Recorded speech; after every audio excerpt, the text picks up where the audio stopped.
Dhe martirizimi, në kuptimin e thellë të krishterë, nuk është vetëm thjesht kur njerëzit japin jetën.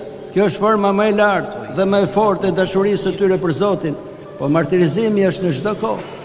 Në homelinë e tij, Shën Vasili i Madh, që i drejtohet popullit në ditën shumë të festuar në atë kohë të 40 martireve të Sevastes, i thot këto fjalë, që martirizimi mund të bëhet kudo, edhe pa gjak, dhe pa kryqin nga jashtë, edhe pa persekutimin.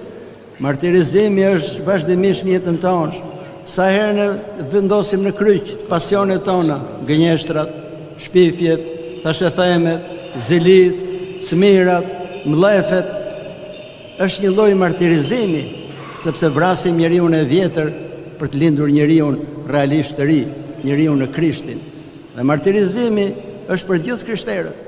Fjala martir në kuptimin e parë të saj ishte dëshmitar, dikush i dëshmonte në gjyq për diçka.